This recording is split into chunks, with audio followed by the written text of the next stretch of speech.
Chapter 22. It was dusk, and Edward was walking down a sidewalk.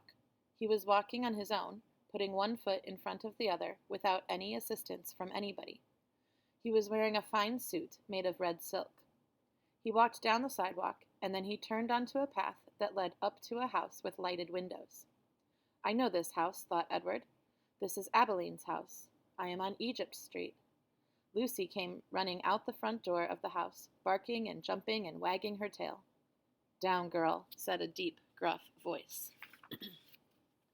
Edward looked up, and there was Bull, standing at the door. "Hello, Malone," said Bull. "Hello, good old rabbit pie. We've been waiting for you." Bull swung the door wide, and Edward walked inside. Abeline was there, and Nellie, and Lawrence, and Bryce. "Susanna," called Nellie. "Jangles," said Bryce. "Edward," said Abeline. She held out her arms to him. But Edward stood still. He looked around the room. "You searching for Sarah Ruth?" Bryce asked. Edward nodded. "You got to go outside if you want to see Sarah Ruth," said Bryce. So they all went outside, Lucy and Bull and Nellie and Lawrence and Bryce and Abeline and Edward. "Right there," said Bryce. He pointed up at the stars. "Yep," said Lawrence. "That is the Sarah Ruth constellation." He picked Edward up and put him on his shoulder. "You can see it right there." Edward felt a pang of sorrow, deep and sweet and familiar. Why did she have to be so far away? If only I had wings, he thought, I could fly to her. Out of the corner of his eye, the rabbit saw something flutter. Edward looked over his shoulder, and there they were. The most magnificent wings he had ever seen, orange and red and blue and yellow. And they were on his back. They belonged to him. They were his wings. What a wonderful night this was! He was walking on his own. He had an elegant new suit, and now he had wings.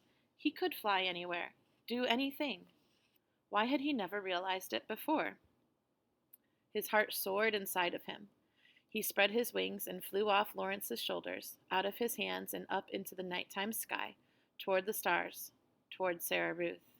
"No!" shouted Abeline. "Catch him!" said Bryce. Edward flew higher. Lucy barked. "Malone!" shouted Bull. And with a terrific lunge, he grabbed hold of Edward's feet and pulled him out of the sky and wrestled him to the earth. "You can't go yet," said Bull. "Stay with us," said Abeline.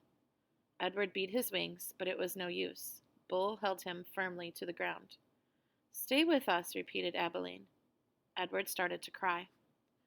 "I couldn't stand to lose you again," said Nellie. "Neither could I," said Abeline. "It would break my heart."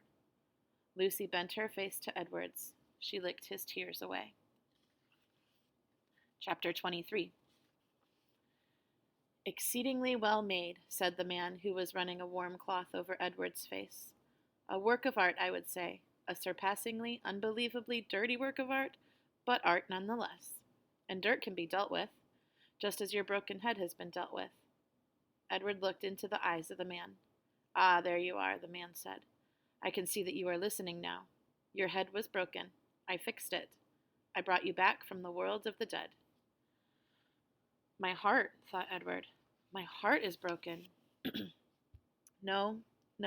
No need to thank me," the man said. "It's my job, quite literally.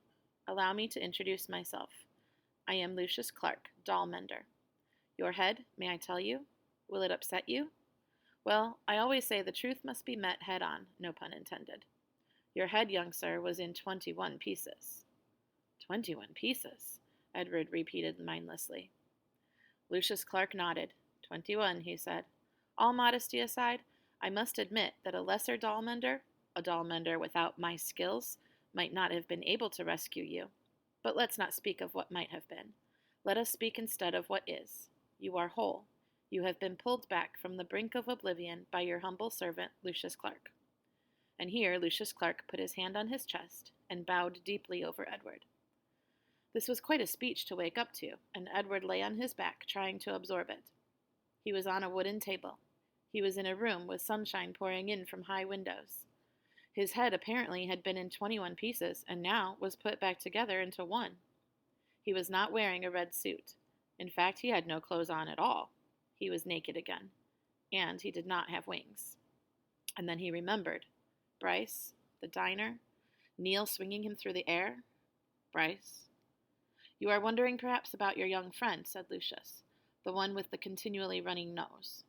Yes, he brought you here, weeping, begging for my assistance. Put him together again, he said. Put him back together. I told him, I said, young sir, I am a businessman. I can put your rabbit back together again, for a price. The question is, can you pay this price? He could not. Of course he could not. He said that he could not. I told him then that he had two options. Only two. The first option being that he seek assistance elsewhere.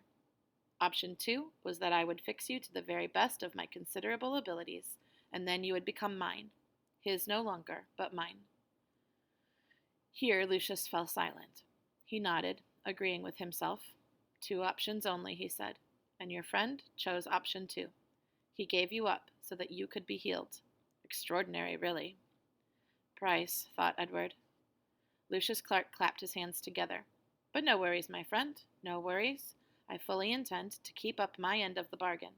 I will restore you to what I perceive to be your former glory. You shall have rabbit fur ears and a rabbit fur tail. Your whiskers will be repaired and replaced, your eyes repainted to a bright and stunning blue. You will be clothed in the finest of suits. And then, some day, I will reap the return on my investment in you. All in good time. All in good time. In the doll business we have a saying, there is real time and there is doll time. You, my fine friend, have entered doll time.